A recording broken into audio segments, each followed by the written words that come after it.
الحمد للہ رب العالمین والعاقبۃ للمتقین والصلاة والسلام علی سید الانبیاء والمرسلین قال اللہ تعالی وتبارک فی القرآن المجید والفرقان الحمید بسم اللہ الرحمن الرحیم انا اعطیناک الکوثر فصل لربک وانحر ان شانئک هو الابتر صدق اللہ مولانا العظیم وصدق رسولہ النبی الکریم الرؤوف الرحیم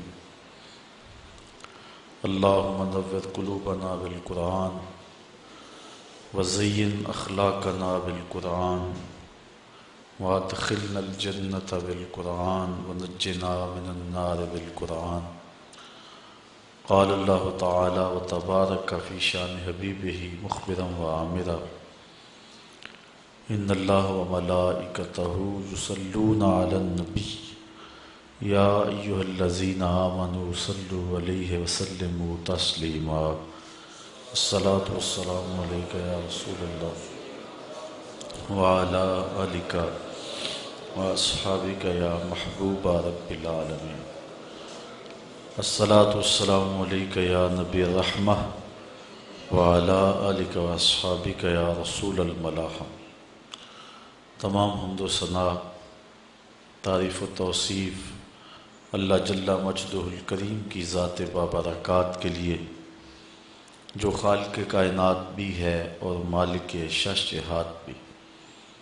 اللہ جل وعلا کی حمد و ثنا کے بعد حضور نبی اکرم شفیع امم رسول محتشم نبی مکرم اللہ کے پیارے امت کے سہارے رب کے محبوب دانائے غیوب مالک رقاب امم فخر عرب و عجم والی کون و مکان سیاہ لا مکان سید انس و جاں سرور لالا رخاں نیر تاباں سر نشین مہوشاں ماہ خوباں شہنشاہ حسینہ تتمہ دوراں سر خیل زہرہ جمالاں جلوہ صبح ازل نور ذات لم یزل باعث تکوین عالم فخر آدم و بنی آدم نیر بطحا رازدار ما اوہا شاہد ما طغا صاحب علم نشرہ معصوم آمنہ احمد مجتبی حضرت محمد مصطفیٰ صلی اللہ علیہ وسلم کے حضور ناز میں اپنی عقیدتوں ارادتوں اور محبتوں کا خراج پیش کرنے کے بعد واجب الاحترام ذوی الاحتشام برادران اسلام السلام علیکم ورحمۃ اللہ وبرکاتہ۔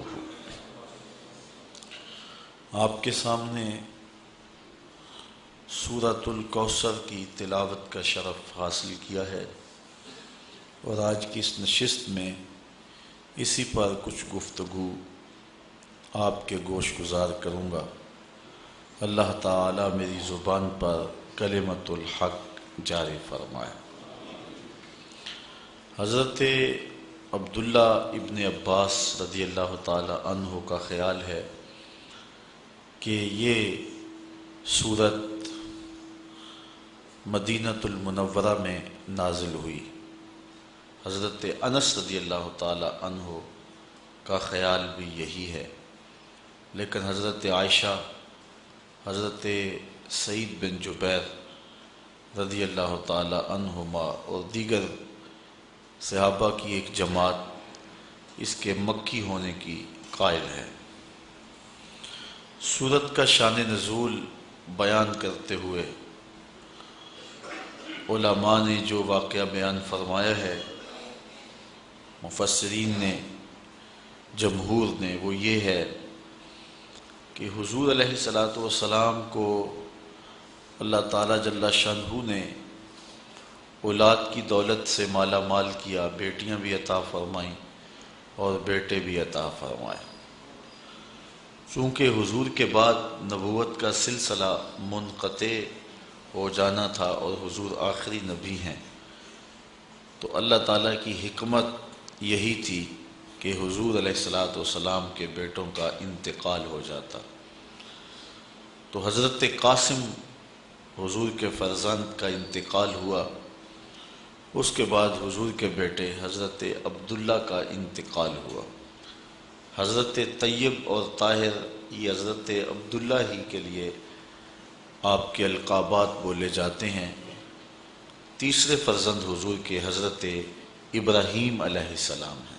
تو جب حضرت عبداللہ کا انتقال ہوا تو کفار بہت خوش ہوئے، اور ان کو یہ خبر حضور کے رشتے میں سکے چچا ابو لہب نے، جو کہ اسلام کا دشمن اور حضور علیہ السلام کا دشمن اور معاند تھا، اس نے لوگوں کو دوڑ کر کے یہ خبر پہنچائی اور کہا کہ باترا محمد اللیلہ، کہ محمد صلی اللہ علیہ وسلم اس رات ابتر ہو گئے ہیں۔ ابتر عربی میں اس شخص کو کہتے ہیں جس کی اولاد نرینہ باقی نہ رہے۔ تو کافر اس خبر پہ بہت زیادہ خوش ہوئے، اور انہوں نے کہا کہ اب اگر یہ شخص اپنے سلسلے کو پھیلا بھی لیتا ہے تو یہ اس کی زندگی تک ہی ہوگا، بعد میں اس دین کا کوئی نام لینے والا نہیں رہے گا، اس لیے کہ جب اس کی اپنی اولاد نرینہ نہیں رہی تو پھر جانشینی اور اس پیغام کے ابلاغ کے لیے آگے کون بڑھے گا اور اس پیغام کو کون آگے پھیلائے گا۔ اور ایک روایت میں عاص بن وائل، یہ وہ بدبخت شخص ہے کہ جس نے حضور علیہ السلام کو یہ طعنہ دیا کہ آپ ابتر ہیں، تو اس پر یہ سورت، جسے سورہ الکوثر کہا جاتا ہے اور اس کے اور بھی متعدد نام ہیں، نازل ہوئی۔ حضور علیہ السلام کا دل دکھا، اور آقا کریم علیہ السلام کافروں کے ان طعنوں سے اور ان باتوں سے کافی پریشان ہوئے، چونکہ اولاد کا چلے جانا انسان کے لیے کافی تکلیف کا باعث ہوتا ہے، بالخصوص اولاد نرینہ کا انسان سے جدا ہو جانا۔ تو ایک دکھ حضور کے دل پر یہ تھا، دوسرا اس موقع پر اخلاقی حدوں کو پھلانگ کر کے انہوں نے طعنہ زنی کا آغاز کیا اور حضور علیہ السلام کو ذہنی اور قلبی تکلیف پہنچائی۔ تو آقا کریم علیہ السلام جب آزردہ خاطر ہوئے، دل اطہر زخم ہوا، پہلے ہی اس راستے میں بڑے دکھ سہے تھے، تکالیف، آلام اور مصائب حضور نے برداشت کی تھیں، راہ دین میں انہیں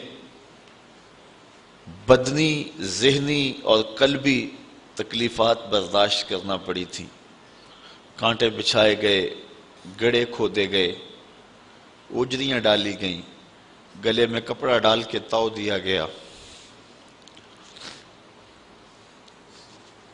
اور مکے کے بازاروں میں حضور کے ساتھ جو سلوک ہوا، آپ تاریخ پڑھیں تو کلیجہ منہ کو آتا ہے کہ حضور نے کس قدر محنت اور کوشش اور تگ و تاز اور جد و جہد فرمائی اور راستے میں آنے والی ہر تکلیف کو برداشت کیا۔ ایک دن حضور گھر تشریف لائے تو کسی کافر نے حضور کے سر انور پہ کوڑا ڈالا ہوا تھا، تو حضرت سیدہ فاطمہ رضی اللہ تعالی عنہا پانی کا کوزہ لے کر آئیں اور اپنے باپ کا سر دھو رہی ہیں اور ساتھ آنسو بہائے جا رہی ہیں، اور آقا کریم علیہ السلام اپنی بیٹی کو تسلی دیتے ہیں۔ کتنی پامردی کے ساتھ، کتنی جرأت کے ساتھ اور کتنے حوصلے کے ساتھ ان سارے حالات کا حضور نے سامنا کیا، لیکن حضور کا فرزند انتقال کر گیا۔ حضرت عبداللہ فوت ہوئے تو قلب اطہر پہ بیٹے کی جدائی کا صدمہ بالکل تازہ تھا کہ کافروں نے اس کا بھی مذاق اڑایا، جبکہ ہمارے اس گئے گزرے معاشرے میں بھی دشمن کے ہاں کوئی ایسا واقعہ ہو جائے تو لوگ اپنی زبان بند کر لیتے ہیں، کہتے ہیں یہ 4 دن صدمے کے ہیں، یہ کاٹ لے پھر دشمنی کریں گے۔ لیکن وہ اسلام کے کتنے سخت معاندین تھے کہ جنہوں نے اس موقع پر بھی طعن و تشنیع کے تیروں کا رخ نہ موڑا اور حضور کو تکلیف پہنچائی، اور اس بات پر بھی ابتر ہونے کا طعنہ دیا۔ تو دل دکھا نہ جب حضور کا، تو جبریل امین وحی لے کر کے آئے، اور یہ سورت جسے سورت الکوثر کے نام سے آپ جانتے ہیں، یہ حضور کے قلب اطہر پہ نازل ہوئی۔ ارشاد ہوا انا اعطیناک الکوثر، محبوب ہم نے آپ کو کوثر عطا کیا۔ اپنے محبوب کے قلب اطہر کو تسلی دی، ہم نے آپ کو کوثر عطا کیا۔ کوثر کے بہت سارے معنی ہیں، ان میں سے ایک معنی اولاد کثیر بھی ہے۔ یہ کہتے ہیں کہ آپ ابتر ہو گئے، اب آپ کا کوئی نام نہیں لے گا، لیکن محبوب میں خدا ہو کے وعدہ کرتا ہوں زمانے پہ نام باقی رہے گا تو میرے محمد کا ہی رہے گا۔ فصلی لربک وانحر، اپنے رب کے لیے آپ نماز پڑھیے اور قربانی کیجیے۔ ان شانئک ھو الابتر، بے شک آپ کا جو مبغض ہے، دشمن ہے، معاند ہے۔ عاص بن وائل کی اولاد تلاش کرنے نکل جائیں تو آپ کو عاص بن وائل کی اولاد نہیں ملے گی۔ گو حضور علیہ السلام کے بیٹے اولاد نرینہ حضور کی حیات ظاہریہ میں ہی انتقال کر گئے، لیکن حضور کی نسل حضور کی بیٹی کی طرف چلی۔ اب کائنات کا کوئی گوشہ ایسا نہیں جہاں میرے محمد کے بیٹے نہ پائے جا رہے ہوں، حضور کی اولاد کثرت کے ساتھ موجود نہ ہو۔ کربلا میں خاندان نبوت کو کاٹ کے رکھ دیا گیا اور صرف امام زین العابدین بچے، لیکن اس کے باوجود کائنات کے کسی گوشے میں چلے جائیں آپ کو سادات ملیں گے، حضور کی اولاد ملیں گے۔ یہ ہے حضور کی نسبی اولاد، اور جو حضور کی معنوی اولاد ہے وہ ساری امت ہے۔ اور حضور نے فرمایا انما انا لکم مثل الوالد، میں تمہارے لیے باپ کی جگہ پہ ہوں۔ تو پوری امت مسلمہ حضور علیہ السلام کی معنوی اولاد ہے، آقا کریم ان کے روحانی باپ ہیں اور وہ حضور کے روحانی بیٹے ہیں۔ تو کائنات کا کوئی بھی گوشہ ہو، کوئی پستی ہو، کوئی بلندی ہو، کوئی ملک ہو، کوئی دیس ہو، کوئی جزیرہ ہو، آپ جہاں بھی پہنچیں گے تمہیں حضور علیہ السلام کے کلمے کی صدا ضرور آئے گی۔ تو یہ ہے حضور علیہ السلام کے نام کی بقا اور حضور کے ذکر کا باقی رہنا جو میرے رب نے وعدہ کیا تھا۔ دشمن مٹ گیا رب کے وعدے کے مطابق، اور محبوب کا نام باقی رہا۔ یہاں ایک سوال ہے کہ اللہ کہے کہ محبوب تیرا دشمن ابتر ہے، عاص بن وائل کے 4 بیٹے زندہ رہے، تو جو بات ہمارا رب کہے گا وہ تقدیر کا فیصلہ ہوگا، تو اس کے 4 بیٹے مر جانے چاہیے تھے، لیکن وہ 4 زندہ رہے۔ تو پھر یہاں اس آیت کا مفہوم کیا ہوگا؟ تو علماء بیان فرماتے ہیں کہ وہ 4 بیٹے عاص بن وائل کے مسلمان ہو گئے، بیٹے اس کے تھے اور کلمے میرے رسول کے پڑھتے تھے۔ تو زمانے کو بتایا کہ ابتر کون ہے، تیرے بیٹے بھی جب میرا نام لے رہے ہیں، تیرے بیٹے بھی میرے قصیدے جب پڑھ رہے ہیں، تو بتا پھر ابتر کون ہوا؟ تیرا نام باقی نہیں ہے، اور مصطفیٰ کریم علیہ السلام کا نام آج بھی باقی ہے۔ اور اس دور میں بھی ابو جہل کا بیٹا اکرمہ اسلام کی دولت سے مالا مال ہوتا ہے اور اسی راہ میں اپنی جان قربان کرتا ہے۔ اس طرح باقی جتنے بھی بڑے بڑے کفار تھے ان کے سارے بیٹے ساری اولادیں حضور علیہ السلام کی غلامی میں آ گئیں اور حضور علیہ السلام کے حلقہ ارادت میں شامل ہو گئیں۔ فتح مکہ کے دن 10,000 صحابہ کے ساتھ حضور مکے میں داخل ہوئے تو ان لوگوں نے حضور علیہ السلام کے سامنے پیش ہو کے معذرت کی، اپنے دروازے کھول دیے، حضور کا استقبال کیا، اور پھر پوری کائنات پر حضور علیہ السلام کی عظمت کا ڈنکا بجنے لگا، اور آقا کریم علیہ السلام کے دین کا غلبہ اس انداز میں اور اس صورت میں ہوا کہ ایک شخص بھی مکے کے اندر اب کافر موجود نہیں ہے، اور حضور علیہ السلام کی زندگی اور حیات ظاہریہ کے اندر ہی تمام کا تمام مکہ جو ہے وہ اہل ایمان سے بھر گیا تھا۔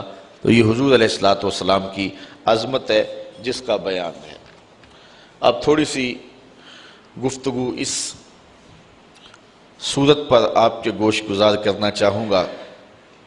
اللہ تعالیٰ جل شانہ نے ارشاد فرمایا اِنَّا آتَيْنَاكَ الْكَوْثَرَ، بے شک ہم نے آپ کو کوثر عطا کیا۔ یہاں اتینا کے لفظ نہیں ہے، آتینا کے، یعنی اتینا اگر ہوتا تو اس کا معنی ہوتا ہم نے آپ کو کوثر دیا، اور جو چیز دی جائے وہ واپس بھی لے لی جاتی ہے، لازمی نہیں ہے کہ وہ واپس نہ لی جائے، واپس لینا چاہے دینے والا تو وہ لے بھی سکتا ہے، یہ ہے کسی چیز کا دینا۔ اور یہ اتینا نہیں آتینا ہے، تو اس کا معنی جو ہے عطا کرنا، یعنی یہاں یہ معنی نہیں ہے کہ ہم نے کوثر دیا، بلکہ کوثر دیا اس معنی میں ہے کہ ہم نے آپ کو کوثر دے دیا۔ تو جو چیز دی جائے وہ قابل واپسی بھی ہوتی ہے، اور جو دے دی جائے تو اس فرق کو آپ سمجھتے ہیں کہ پھر وہ واپس نہیں لی جاتی۔ تو اللہ تعالیٰ جل شانہ نے اپنے محبوب کو فرمایا کہ اے محبوب ہم نے تمہیں کوثر دے دیا، ہم نے تمہیں خیر کثیر عطا کر دیا، دے دیا۔ تو اللہ تعالیٰ جل شانہ کی یہ عطا خاص ہے جو محبوب علیہ السلام کو عطا کی گئی۔ دوسرا لفظ ہے کوثر۔ کوثر ہر کثرت کو کہتے ہیں، الخیر الکثیر فی الدنیا والدین، دنیا اور دین کی ہر کثرت کو کوثر کہتے ہیں، وخیرات الآخرہ، اور آخرت کی ہر بھلائی کو کوثر کہتے ہیں، یعنی کوثر کے دامن میں وسعت بہت ساری ہے۔ ہم نے آپ کو کوثر دیا یعنی بہت ساری کثرتیں عطا فرمائیں۔ اس پر علماء نے بہت کچھ لکھا ہے اور اس کے کئی معنی اور کئی اس کے مطالب بیان فرمائے ہیں کہ کوثر سے مراد کیا ہے۔ مفسرین کی ایک جماعت یہ کہتی ہے کہ کوثر سے مراد ایک نہر ہے جو جنت میں بہتی ہے، وہ محبوب علیہ السلام کو عطا کی گئی۔ تو یہاں محبوب کو کہا کہ محبوب یہ دنیا کیا ہے، آپ کو تو جنت کی نہر عطا کر دی گئی ہے۔ جنت میں کل 4 نہریں ہیں، مائے معین، کوثر، سلسبیل اور تسنیم۔ تو یہ جو کوثر نہر ہے یہ خاص طور پہ اللہ تعالیٰ نے اپنے محبوب کو عطا فرما دی۔ حضرت انس رضی اللہ تعالیٰ عنہ سے روایت ہے، حضور نبی رحمت صلی اللہ علیہ وآلہ وسلم نے ارشاد فرمایا کہ جنت میں ایک نہر ہے جس کا نام کوثر ہے، اس کے جو کنارے ہیں وہ سونے اور چاندی کے ہیں، اور اس کے نیچے جو زمین ہے وہ موتیوں، ہیروں اور جواہرات کی ہے، اور اس کی مٹی کستوری کی ہے۔ اور حضور نے یہ بھی ارشاد فرمایا کہ اس کا جو پانی ہے وہ دودھ سے زیادہ سفید ہے، شہد سے زیادہ میٹھا ہے، اور برف سے زیادہ شفاف اور ٹھنڈا ہے، اور اس میں بختی اونٹوں کی گردنوں کے برابر گردنیں رکھنے والے جانور ہیں جو اس نہر کے اندر جو ہیں وہ تیرتے ہیں۔ ایک روایت میں ہے حضرت عمر رضی اللہ تعالی عنہ نے جب حضور سے اس کوثر کا تذکرہ سنا جس کے بارے میں حضور نے فرمایا کہ یہ خاص نہر اللہ نے مجھے عطا کی ہے، تو حضور نے فرمایا اس کا پانی شہد سے زیادہ میٹھا ہے، برف سے زیادہ ٹھنڈا ہے، اور دودھ سے زیادہ سفید ہے، اور اس کی تہ میں کستوری بچھی ہوئی ہے، اس کے سونے اور چاندی کے کنارے ہیں، اور اس میں بختی اونٹوں کی گردنوں کے برابر جانور ہیں۔ تو حضرت عمر رضی اللہ تعالیٰ عنہ نے عرض کی حضور پھر تو جب انہیں دیکھیں گے تو لطف ہی آ جائے گا۔ تو حضور علیہ السلام نے فرمایا اے عمر جب ان کو کھاؤ گے تو لطف اور زیادہ آئے گا۔ وہ خاص نہر ہے جو کوثر کی اللہ تعالیٰ نے اپنے محبوب کو عطا فرمائی ہے۔ ایک قول یہ ہے، اور دوسرا قول یہ ہے کہ اس سے مراد حوض کوثر ہے جو اللہ تعالیٰ نے اپنے محبوب علیہ السلام کو عطا فرمایا ہے، اور وہ میدان محشر میں ایک بہت بڑا حوض ہوگا جس سے حضور علیہ السلام کے غلام پانی پئیں گے، اور فرمایا کہ اس کے اوپر جو پیالے رکھے ہیں وہ ستاروں کی تعداد کے برابر ہیں۔ اور حضرت امام قرطبی نے الجامعہ لاحکام القرآن میں لکھا ہے کہ حوض کوثر کے چاروں کونوں پر چاروں صحابی تشریف فرما ہوں گے، اور جن کے سینے میں ان میں سے کسی ایک کے لیے بھی بغض ہوا اس کو کوثر کا جام نصیب نہیں ہوگا۔ جس کو کوثر کا جام نصیب ہو گیا 50,000 سال کا دن ہے، جس نے ایک جام بھی پی لیا اس کو پورا دن یعنی 50,000 سال پیاس ہی نہیں لگے گی۔ یہ حوض کوثر کے پانی کی صورت ہے جو اللہ تعالیٰ نے حضور کو عطا فرمایا ہوا ہے۔ ہم تو سحری کا کھانا کھائیں تو 10-11 بجے جب دھوپ چمکتی ہے تو جتنا ٹھنڈا اور جتنا میٹھا پانی بھی پیا ہوا ہو تو اس کے بعد گلا خشک ہونے لگتا ہے، لیکن یہ کوثر کے پانی کا خاص جو ہے وہ اثر ہوگا کہ جس نے ایک جام پی لیا 50,000 سال کا دن ہوگا اس کو دوبارہ پیاس نہیں لگے گی، اس کی یہ تاثیر ہوگی۔ تو قول ثانی یہ ہے کہ کوثر سے مراد حوض کوثر ہے۔ ایک قول کہ وہ نہر ہے اور دوسرا ہے کہ حوض کوثر ہے۔ تیسرا قول جس کو مفسرین نے امام فخر الدین رازی نے بیان فرمایا، الکوثر اولادہ، وہ جو قول میں نے پہلے پیش کیا کہ کوثر سے مراد اولاد ہے، کہ انہوں نے اے محبوب آپ کو ابتر ہونے کا طعنہ دیا ہے، جتنی کثرت کے ساتھ تیری اولاد ہوگی محبوب کسی کی ہوگی ہی نہیں۔ زمانے کے اوپر جس قدر تیری اولاد کا پھیلاؤ ہوگا اس قدر کسی اور کی اولاد نہیں ہوگی۔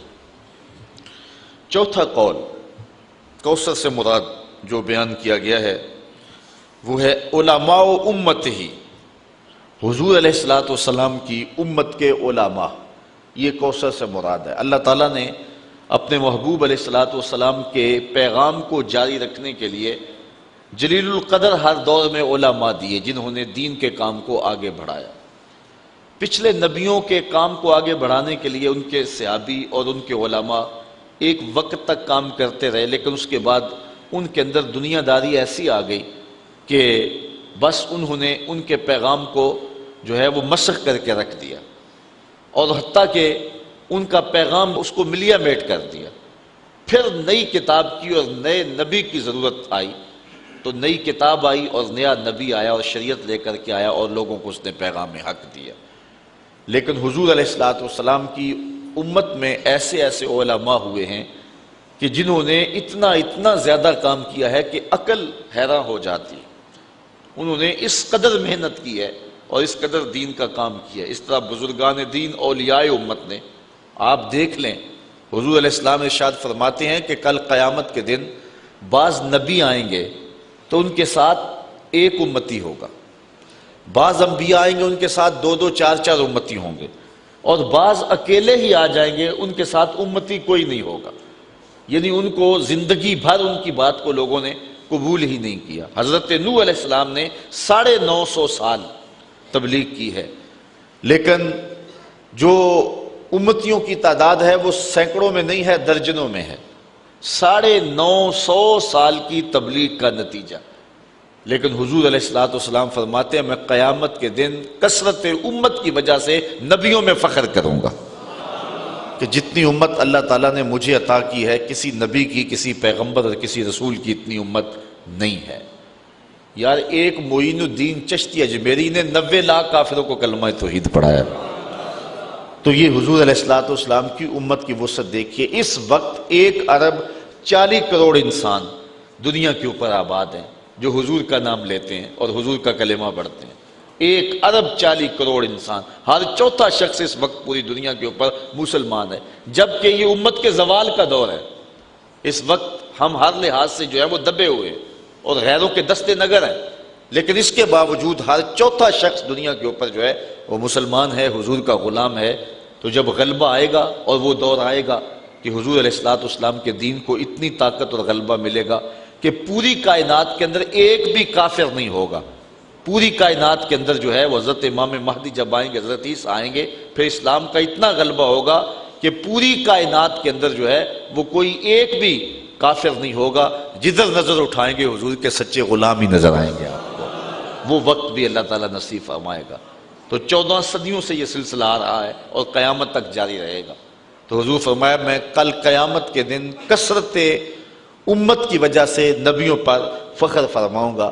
تو اس امت کے علماء نے غزالی اور رازی جیسے لوگ، امام احمد بن حنبل جیسے، امام اعظم ابو حنیفہ جیسے، امام شافعی، امام مالک، امام بخاری، امام مسلم، امام ترمذی جیسے لوگوں نے آ کر کے اس دین کے کام کو آگے بڑھایا۔ تو کوثر سے مراد جو ہے وہ علماء امت ہیں جو حضور علیہ السلام کو عطا کیے گئے، اور اتنے علماء کثرت کے ساتھ کسی اور نبی کو نہیں عطا کیے گئے۔ اس لیے علماء حضور کے دین کے کام کو آگے بڑھاتے ہیں۔ کافروں نے کہا تھا بیٹا فوت ہو گیا تو اب یہ کام رک جائے گا، اللہ تعالیٰ فرمایا محبوب ہم نے تمہیں کوثر دیا، یعنی ہم نے تیری امت کے لیے علماء کا انتخاب کیا، اور وہ علماء ایک ایک شخص اٹھے گا اور دین کے جھنڈے کو اٹھائے گا اور پوری دنیا کے اوپر دین کو غالب کر دے گا۔ تو یہ چوتھا قول ہے۔ 5واں قول الکوثر هو النبوہ، کوثر سے مراد نبوت ہے جو حضور علیہ السلام کو عطا کی گئی۔ گو باقی نبیوں کو بھی یہ نبوت عطا فرمائی گئی ہے، لیکن حضور علیہ السلام کی نبوت اور حضور علیہ السلام کی جو رسالت ہے وہ باقیوں سے ممتاز ہے۔ باقی نبیوں کو بھی معجزات دیے گئے ہیں، لیکن حضور علیہ السلام کو جو معجزات دیے گئے ہیں وہ باقیوں سے ممتاز ہیں۔ اس پر ایک لمبی بحث ہے جو امام رازی نے فرمائی ہے۔ انبیاء علیہ السلام کے درجات کا ذکر کیا ہے، پھر حضور کے مرتبے کا ذکر کیا ہے۔ سب کو درجے دیے گئے ہیں، نبوت کے کمالات دیے گئے ہیں، لیکن جو نبوت حضور کو اور جو کمالات حضور کو دیے گئے ہیں وہ حضور کو ہی دیے گئے ہیں۔ تلک الرسل فضلنا بعضهم علی بعض منہم من کلم اللہ ورفع بعضهم درجات۔ اللہ تعالیٰ ارشاد فرماتا ہے یہ رسول ہیں جن کو ہم نے ایک دوسروں پر فضیلت دی ہوئی ہے، ان میں سے کوئی ایسا ہے جس سے رب نے کلام کیا، اور ان میں سے کوئی ایسا بھی ہے کہ جو درجوں میں سب سے فضیلت اور بلندی پا گیا، اور اس سے مراد میرے اور آپ کے آقا و مولا حضور نبی رحمت صلی اللہ علیہ وآلہ وسلم ہے۔ حضور وہاں تک گئے اور وہ بلندیاں حضور کو نصیب ہوئیں جو کسی اور کا مقسوم نہیں ہے۔ کوئی فلک تے رہ یار گیا، کوئی جا سدرا تے ہار گیا، ایک کالیاں زلفاں والا سی جڑا عرش تو بھی لنگ پار گیا۔ جو حضور کو کمالات دیے گئے ہیں، حضور کو جو رفتیں دی گئی ہیں، وہ کسی اور کو نصیب نہیں ہوئی۔ تو یہاں سے نبوت مراد ہے، اور پھر حضور کو وہ جو کمالات دیے گئے ہیں نبوت کے، وہ حضور علیہ السلام کے علاوہ کسی اور کو نصیب نہیں ہوئے۔ چھٹا قول جو امام فخر الدین رازی نے بیان کیا ہے، وہ فرماتے ہیں الکوثر هو القرآن، کوثر سے مراد قرآن ہے، اور قرآن کی فضیلت حصر اور شمار میں نہیں آتی۔ یعنی اللہ تعالیٰ نے اپنے محبوب کو جو خیر کثیر عطا فرمائی ان میں سے ایک چیز جو ہے وہ قرآن ہے، اور قرآن کے فضائل اتنے ہیں کہ جن کو آپ شمار میں نہیں لا سکتے۔ باقی نبیوں کو بھی معجزات دیے گئے ہیں، لیکن ان کے معجزات ان کے ساتھ ہی چلے گئے، جب وہ اس دنیا سے گئے تو معجزات بھی ساتھ لے گئے۔ اور حضور کا سب سے بڑا معجزہ قرآن ہے۔ حضور 14 صدیاں بیت گئیں اس دنیا سے پردہ فرما گئے ہوئے ہیں، لیکن حضور کا زندہ معجزہ آج بھی ہمارے پاس اصلی حالت میں موجود ہے، اور آج بھی ہم سر پہ اٹھا کے سینے پہ لگا کے اپنے پیغمبر کی صداقت کی گواہی دے سکتے ہیں۔ 7واں قول حضرت امام رازی نے یہ بیان کیا الکوثر الاسلام، کوثر سے مراد جو ہے وہ اسلام ہے، اس لیے کہ دنیا اور آخرت کی بھلائیاں اسلام سے حاصل ہوتی ہیں۔ اسلام نہیں ہے تو دنیا کے اندر بھی خیر نہیں ملتا اور آخرت میں بھی بھلائی نصیب نہیں ہوتی۔ تو اللہ تعالیٰ نے اپنے محبوب کو جو فرمایا کہ ہم نے تمہیں کوثر عطا کیا، تو اس کا مطلب ہے ہم نے آپ کو خیر کثیر عطا فرمایا۔ 8واں قول الکوثر کثرت الاتباع والاشیاء، یہ وہی بات ہے جو علماء کے زمرے میں آپ کی گوش گزار کر دی کہ حضور کے ماننے والوں کی کثرت ہے، یعنی باقی لوگوں کو یہ کثرت نہیں دی گئی جو حضور کو دی گئی ہے۔ میں نے حضرت نوح علیہ السلام کا ذکر کیا ہے کہ انہوں نے 950 سال تبلیغ فرمائی ہے، یہ ان کی عمر تبلیغ ہے، ویسے ان کی زندگی زیادہ ہے لیکن عمر تبلیغ 950 سال ہے، لیکن صرف درجنوں لوگ اسلام لائے۔ حضور کی کل ظاہری حیات 63 برس ہے، 40 سال تک اعلان نبوت ہی نہیں کیا، باقی 23 سال حضور نے کام کیا ہے۔ ان 23 سالوں کے اندر پہلے جو 13 سال مکی ہیں انتہائی کٹھن حالات میں گزرے۔ مدینے میں چلے گئے تو پہلے جنگوں میں الجھا دیا گیا، اس کے بعد کچھ سال موقع ملا، چلو آپ پورے 23 سال شمار کر لیں۔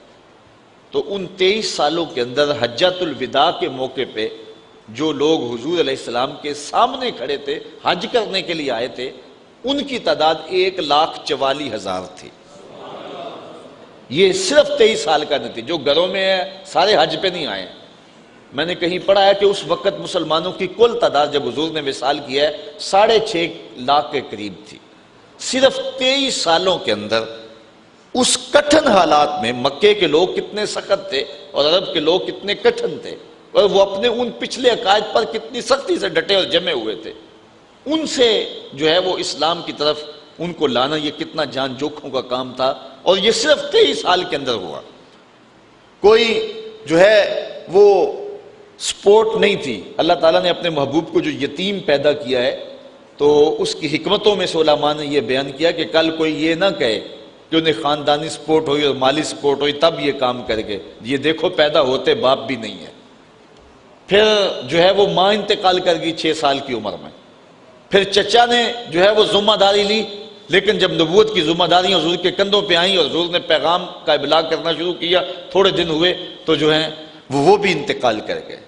آج کل تو تنظیمیں اور آج کل شخصیات کو جو ہے وہ ایجنسیاں آگے لاتی ہیں، سیاسی اور مذہبی تنظیمات کو وہ پروموٹ کرتی ہیں، لیکن مشکل کام ہوتا ہے کہ بغیر کسی کے سپورٹ کے آگے آنا۔ اب یہ دیکھو کار نبوت، حضور علیہ السلام کی ذمہ داری، اور آقا کریم علیہ السلام پیدا ہوئے باپ بھی نہیں ہے، ماں بھی انتقال کر گئی، چچا بھی انتقال کر گئے، خاندان والے خود مخالفت کر رہے ہیں، ابو لہب مقابلے میں کھڑا، سکا چچا لگتا ہے۔ اور پھر حضور اٹھ کر کے اس پیغام کو کس طرح غالب کر دیا، اور صرف 23 سالوں کے اندر 6.5 لاکھ کے قریب لوگوں کو اسلام کی طرف مائل کر دیا، اور لوگ پھر ایماندار، کیسے پختہ ایماندار تھے، اللہ اکبر۔ اگر بلال کی کہانی پڑھو، ابو بکر اور عمر عثمان کی کہانی پڑھو، مولا کائنات کی کہانی پڑھو، حضرت سلمان فارسی کی کہانی پڑھو، حضرت ابو ذر غفاری کی کہانی پڑھو، تو آپ حیرت زدہ ہوں گے کہ یہ کیسے لوگ ہیں، کیسی جماعت تیار کی، کیسے لوگ تیار کیے۔ ان کے اندر محبت کے جذبے کتنے فراواں تھے، انفاق کے جذبے کتنے فراواں تھے، ان کے اندر اخلاقیات کتنی بلند تھی، جذبہ جہاد کتنا فراواں تھا۔ صرف 23 سالوں کے اندر ایک انقلاب بپا کر دیا۔ مورخ اسلام حفیظ جلندری کہتا ہے وہ کڑکا تھا ایک بجلی کا، یا کہ صوت ہادی، عرب کی زمین جس نے ساری ہلا دی۔ صرف 23 سالوں کے اندر وہ سال انقلاب بپا کیا کہ دنیا حیرت زدہ رہ گئی کہ یہ ہوا کیا۔ ایک عرب نے آدمی کا بول بالا کر دیا، خاک کے ذروں کو ہم دوش سریا کر دیا۔ تو یہ حضور کا کام تھا جو مختصر عرصے میں حضور نے کیا۔ تو کوثر سے مراد کثرت متبعین ہیں جو حضور علیہ السلام کی اتباع کرنے والے ہیں۔ 9واں قول علماء بیان فرماتے ہیں الفضائل الکثیر اللاتی فیہ، کہ حضور علیہ السلام کے کثرت کے ساتھ فضائل ہیں۔ ان میں سے ایک یہ کہ حضور کی امت جو ہے وہ تمام نبیوں کی امتوں سے افضل ہے، اور حضور تمام نبیوں سے افضل ہیں، اور حضور علیہ السلام کو اللہ تعالیٰ نے جو سب سے افضل کتاب ہے قرآن مجید وہ عطا فرمائی، یعنی حضور علیہ السلام کو ہر شے فضیلت والی عطا کی۔ کتاب دی تو وہ کتابوں سے افضل، امت دی تو وہ امتوں سے افضل۔ کوثر سے مراد ایک قول امام راضی یہ بیان کرتے ہیں الکوثر رفعت الذکر، کوثر سے مراد ذکر کی رفعت ہے، یعنی کائنات پہ جتنا ذکر میرے رسول کا ہوا کسی اور کا ہوا ہی نہیں ہے۔ اس وقت بھی آپ دیکھ لیں جاوا کے ساحل سے لے کے رباط کے کوچہ و بازار تک، شرق سے لے کر غرب تک، شمال سے لے کے جنوب تک، کائنات کا کوئی گوشہ ایسا نہیں ہے جس گوشے میں ہر وقت حضور علیہ الصلوۃ والسلام کا نام اذانوں میں گونج نہ رہا ہو۔ پوری کائنات کے اندر ایک لمحہ بھی ایسا نہیں ہوتا جب حضور علیہ الصلوۃ والسلام کے نام کی دہائی نہ دی جا رہی ہو اور اذان نہ پکاری جا رہی ہو۔ پھر جو درود شریف پڑھنے والے لوگ ہیں، حضور کا ذکر کرنے والے لوگ ہیں، یہ یہاں ہزاروں کی تعداد میں ہم لوگ بیٹھ کر کے حضور کا ذکر کر رہے ہیں، تو صرف سیالکوٹ میں ہی اس کے علاوہ اس وقت کتنے لوگ ہوں گے کہ جو حضور علیہ السلام کے ذکر میں مجالس سجائے بیٹھے ہوئے ہوں گے، دروس قرآن میں حضور کا تذکرہ کر رہے ہوں گے۔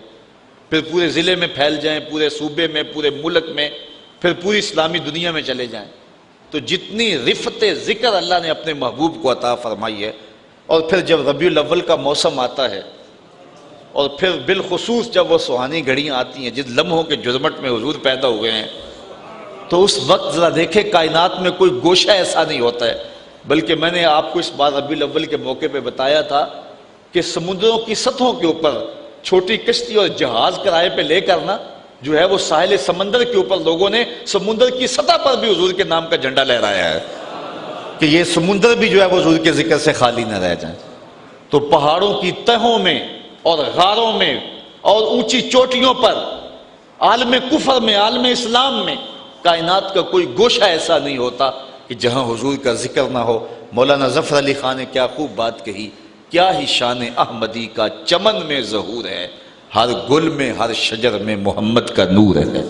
تو کائنات کا ایک گوشہ حضور کے ذکر سے تر رہتا ہے۔ تو کوثر کا یہ مفہوم ہے جس کو حضرت امام فخر الدین رازی نے بیان کیا، اور حضور کے ذکر کو رفت اتنی دی گئی ہے کہ اللہ تعالیٰ جل شانہ نے فرمایا، محبوب اذا ذکرت ذکرت معی، جب میرا ذکر ہوگا تو میرے ذکر کے ساتھ تیرا بھی ذکر ہوگا۔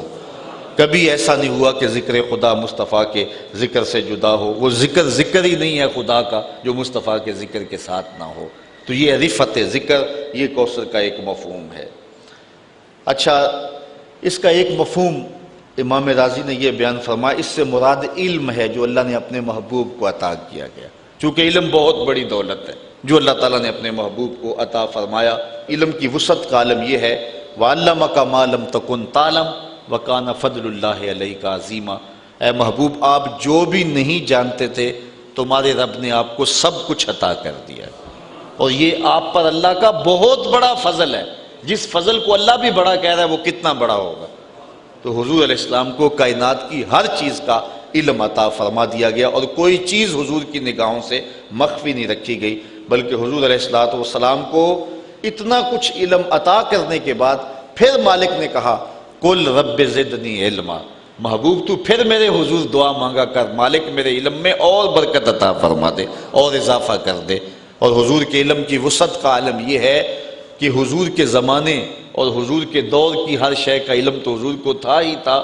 جو گزرے ہوئے ادوار تھے وہ بھی حضور کے سامنے تھے، آنے والے بھی حضور کے سامنے ہیں، اور بلکہ آقا کریم نے فرمایا، قرب قیامت میں جب دجال آئے گا اور میرے غلام اس دجال کے مقابلے میں نکلیں گے اور اس کے مقابلے میں جو ہے وہ ٹکراؤ کریں گے، انی لعارف اسماءہم واسماء آبائہم والوان خیولہم، میں اپنے ان غلاموں کے ناموں کو جانتا ہوں، ان کے باپوں کے ناموں کو جانتا ہوں، جن گھوڑوں پہ چڑھ کے جہاد کریں گے ان گھوڑوں کے رنگوں کو بھی جانتا ہوں۔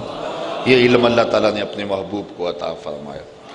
کوثر سے مراد خلق حسن ہے، یعنی حضور کو اللہ تعالیٰ جل شانہ نے یہ جو خلق حسین عطا فرمایا، خود فرمایا وَإِنَّكَ لَعَلَىٰ خُلُقٍ عَظِيمٍ، جو اللہ نے اپنے محبوب کو خلق عطا فرمایا۔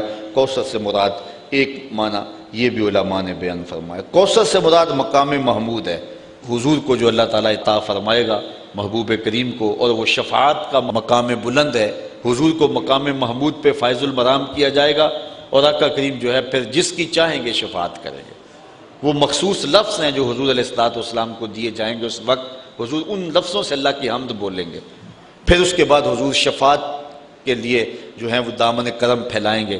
اور حضور کو اللہ تعالیٰ نے یہ اختیار دیا ہے، کہا میرے اللہ نے مجھے اختیار دیا ہے، چاہے جو ہے وہ آدھی امت بغیر حساب کے بخشوا لوں اور چاہے حق شفاعت لے لوں۔ حضور فرماتے ہیں کہ میں نے آدھی امت والا سودا نہیں کیا، میں نے حق شفاعت لے لیا ہے۔ مطلب کیا؟ میں شفاعت کر کے ساری امت کی نجات کی ضمانت بنوں گا۔ تو یہ شانیں ہیں جو اللہ تعالیٰ جل شانہ نے اپنے محبوب کو عطا فرمائی ہیں۔ حضرت سعید بن جبیر رضی اللہ تعالیٰ عنہ جلیل القدر سے آبی ہے، تو کسی نے کہا کہ کوثر سے مراد نہر ہے، کسی نے کہا حوض ہے، کسی نے کہا علم ہے، اور کسی نے کہا اس سے حضور کے اخلاق کریمہ ہیں، کسی نے کہا حضور علیہ السلام کے اخلاق حسنہ ہیں۔ مختلف اقوال جو آپ نے پڑھے اہل علم نے اس پہ دلائل بھی دیے، لیکن حضرت سعید بن جبیر فرماتے ہیں کہ حوض کوثر کو یا نہر کوثر کو کوثر سے مراد لینا، آپ فرماتے ہیں یہ ٹھیک نہیں ہے، بلکہ اللہ تعالیٰ نے اپنے محبوب علیہ السلام کو جو کوثر عطا فرمایا ہے اس میں سے ایک حوض کوثر بھی ہے اور ایک نہر کوثر بھی ہے، اور جو عطا فرمایا ہے وہ ان ساری چیزوں کو محیط ہے، اور یہ ساری چیزیں کثرت کے زمرے میں آتی ہیں۔ اللہ نے محبوب کو اتنا دیا ہے کہ کمی نہیں چھوڑی، تو آپ جو بھی تشریح کر لیں۔ یہ امام رازی نے کئی اقوال لکھے، ابھی میں نے آپ کے سامنے کچھ رکھے، اور بہت سارے اقوال ابھی آگے موجود بھی ہیں، تو بہت سارے اقوال علماء نے بیان کیے، اس پر سیر حاصل گفتگو کی، بہت کچھ کہا، لیکن صحابی رسول حضرت سعید بن جبیر رضی اللہ تعالیٰ عنہ نے کوثر کی تفسیر کرتے ہوئے جو بات فرمائی وہ کتنی جامع بات فرمائی۔ آپ فرمانے لگے جو بھی آپ کہہ لیں اس پر جو دلائل دے لیں، تو فرمایا کہ کوثر کی کثرت کے اندر یہ سب کچھ آ جاتا ہے، نہر بھی اس کے اندر آ جاتی ہے اور حوض کوثر بھی آ جاتا ہے، آپ جو بھی کہیں گے وہ کوثر کے اندر ہی ہوگا۔ یعنی اللہ تعالیٰ نے اپنے محبوب کو اتنا دیا ہے کہ کمی کسی چیز کی چھوڑی ہی نہیں ہے۔ یہ ہے کوثر کا مفہوم، اور یہ بیان کرنے کے بعد فرمایا کہ محبوب ہم نے تمہیں کوثر دیا، فَصَلِّ لِرَبِّكَ وَانْحَرْ، تو آپ پھر اپنے رب کی نماز پڑھی۔ جب اتنی عطائیں ہوں تو پھر اس کے حضور سجدہ ریزی کیجیے۔ اس لیے جب اللہ کوئی نعمت عطا کرے، اس کی عطا ہو، تو فوراً شکرانے کے نوافل ادا کرنے کا حکم دیا ہے۔ تو اللہ تعالیٰ جل شانہ نے بھی اپنے محبوب کو ارشاد فرمایا فَصَلِّ، تو آپ نماز ادا کیجیے، نماز پڑھیے، لِرَبِّكَ، اپنے رب کے لیے، وَانْحَرْ، اور قربانی دیجیے، جانور ذبح کیجیے، جو ہے وہ اونٹ ذبح کیجیے، اور راہ حق میں خیرات کیجیے۔ اسی طرح جب کسی کو بھی خوشی ملے، کوئی کثرت پائے، تو وہ نفل بھی پڑھے اور خیرات بھی کرے راہ خدا میں۔ یہ حکم اللہ تعالیٰ نے اپنے محبوب کو عطا فرمایا۔ باقی جب کسی کو کوئی نعمت ملے، کوئی کرم نوازی ہو، تو پھر حاسد بھی پیدا ہو جاتے ہیں۔ کوئی دولت مل جائے پھر بھی حاسد ہے، عزت مل جائے پھر بھی حاسد ہے، شہرت مل جائے پھر بھی حاسد ہے، تو یہ تو ایک فطری بات ہے۔ تو اللہ تعالیٰ نے محبوب کو اتنا کچھ عطا کیا، پھر حاسدین بھی تو اتنے ہوں گے۔ تو اللہ تعالیٰ نے محبوب کو پھر تسلی دی، اِنَّ شَانِئَکَ هُوَ الْأَبْتَرُ، محبوب اس کی فکر آپ نہ کریں، تیرے دشمن ابتر ہو جائیں گے، وہ جو کریں گے ان کے سارے منصوبے خاک میں مل جائیں گے، اور تیرا جھنڈا زمانے میں اونچا ہو جائے گا، اور کائنات میں جو عزتیں اور جو رفتیں میں تجھے عطا کی ہیں ان کو تیری ذات سے کوئی چھین نہیں سکے گا۔ اور جو ہے وہ حاسد جو ہے وہ محسود کی نعمت کا زوال چاہتا ہے، یہ حاسد کا کام ہوتا ہے۔ اس لیے اِنَّ شَانِئَکَ هُوَ الْأَبْتَرُ، جو تیرا مبغض ہے، جو تیرا دشمن ہے، وہ تباہ و برباد ہو جائے گا، اور وہ کبھی بھی جو ہے وہ یہ دولت آپ سے نہیں چھین سکے گا، اور آپ کو جو عزتیں اور عطائیں ہم نے عطا کی ہیں ان کو جو ہے وہ کوئی بھی آپ سے نہیں لے سکے گا۔ تو واقعی ایسا ہوا کہ محبوب علیہ السلام کے جو دشمن تھے وہ ابتر ہو گئے، ذلیل و رسوا ہو گئے، زمانے کے اوپر ان کا نام و نشان بھی نہ رہا۔ لیکن محبوب علیہ السلام تو خیر محبوب رہے نا، حضور کا نام و نشان کیا کوئی مٹا سکتا ہے، اور حضور کا ذکر کون کوئی کم کر سکتا ہے؟ میرے محمد عربی کے بلال کا ذکر کوئی کم نہیں کر سکتا ہے۔ یہاں علامہ اقبال علیہ رحمہ کا لہجہ دیکھیے، کتنی خوبصورت بات کر گئے۔ اقبال، یہ کس کے عشق کا فیض عام ہے، رومی فنا ہوا حبشی کو دوام ہے۔ اس وقت کا جو ہے وہ عظیم المرتبت شخص، اس دور کا سلطنت روم کا شہنشاہ، اس دور کی سپر پاور آپ کہہ لیں، اس دور کا اوباما کہہ لیں آپ، لیکن اس دور کے اوباما کا آج دنیا نام بھی نہیں جانتی کہ وہ رومی شہنشاہ کا نام کیا تھا۔ لیکن معاشرے میں جس کو سب سے کم تر اس زمانے میں سمجھتے تھے وہ غلام کو سمجھتے تھے، اور بلال حبشی رضی اللہ تعالیٰ عنہ جو کہ غلاموں کی صف کا آدمی ہے، حضور سے جڑا ہے، اوج ثریا کی بلندیوں تک پہنچ گیا۔ آج 14 صدیاں بیت گئی، بلال کا نام آج بھی ممبروں پہ لیا جا رہا ہے، اور اس وقت کا جو سپر مین کہلاتا تھا آج اس کا نام بھی زمانے کو یاد نہیں ہے۔ تو اقبال کہتا ہے پھر بتاؤ نا، پھر نام باقی کس کا رہا؟ جب میرے مصطفیٰ کے غلام کا نام کوئی نہیں بتا سکتا ہے تو میرے محمد عربی کے نام اور ذکر کو کون نیچا کر سکتا ہے؟ تو اس لیے اللہ تعالیٰ نے فرمایا محبوب پریشان نہیں ہونا ہے، جمع خاطر رکھنا ہے، تسلی رکھنی ہے، یہ دشمنوں نے آپ کو جو تانا دیا اس سے آپ کا دل ضرور دکھا اور آپ کو تکلیف ضرور پہنچی، اور جو ہے وہ انسان کی طبع کی جو ہے وہ نزاکت ہی ایسی ہے کہ اس کو تکلیف اس سے ہوتی ہے، لیکن تیرا رب محبوب تجھ کو تسلیاں دے رہا ہے کہ ہم نے تجھے کوثر عطا کیا، یہ جو مرضی کرتے پھریں، جو مرضی بھونکتے پھریں، ان کے کہنے سے کچھ نہیں ہوگا، نہ تیری عظمتیں کم ہوں گی اور نہ تیری عظمتوں کو گھٹایا جا سکے گا۔ بس آپ اپنے رب کے حضور نماز ادا کیجئے اور قربانی کیجئے۔ اور رہی بات آپ کے دشمن اور معاندین کی، ان شانئک ھو الابتر، وہ ہمیشہ ابتر ہی رہیں گے۔ اس زمانے میں بھی جن لوگوں نے حضور علیہ السلام کو گالیاں دی، برا بھلا کہا، آج ان کا نام جو ہے وہ معاشرے سے، دنیا سے، تاریخ سے جو ہے وہ مٹ گیا، اگر موجود ہے تو ایک بدنواں دھبے کی صورت کے اندر موجود ہے۔ اس طرح وہ بد نصیب جو اس دور میں حضور نبی رحمت صلی اللہ علیہ وسلم کی توہین کرتے ہیں، یہ بھی دنیا کے اوپر رسوائی اور ذلت کی زندگی اب بھی گزار رہے ہیں۔ سلمان رشدی نے کہا تھا کہ میری زندگی بھی کوئی زندگی ہے کہ جو ہے وہ روشن دان پر چڑیا بھی پر مارے تو میں جو ہے وہ خوف زدہ ہو جاتا ہوں کہ کوئی شخص جو ہے وہ میری جان لینے کے لیے آ گیا ہے، نہ میں آزادی سے گھوم سکتا ہوں اور نہ جو ہے وہ میں اپنے گھر کے اندر اپنے آپ کو محفوظ سمجھتا ہوں۔ تو جس شخص نے جو حضور علیہ السلام کی توہین کی، اس کی زندگی تنگ کر دی گئی اور دنیا کے اوپر بھی رسوا کر دیا گیا، ابھی آخرت کی رسوائی باقی ہے۔ تو اس لیے حضور کے معاندین، حضور کے دشمن مٹا دیے جائیں گے، ان کا تشخص ختم کر دیا جائے گا۔ اور جہاں تک حضور کا نام ہے، اعلیٰ حضرت کا یہ شعر کتنا آفاقی ہے۔ آپ فرماتے ہیں کہ رہے گا ان کا چرچا یوں ہی رہے گا، پڑے خاک ہو جائیں جل جانے والے۔ آفاق کے ہر ہر گوشے میں قرآن سنا کر دم لینا،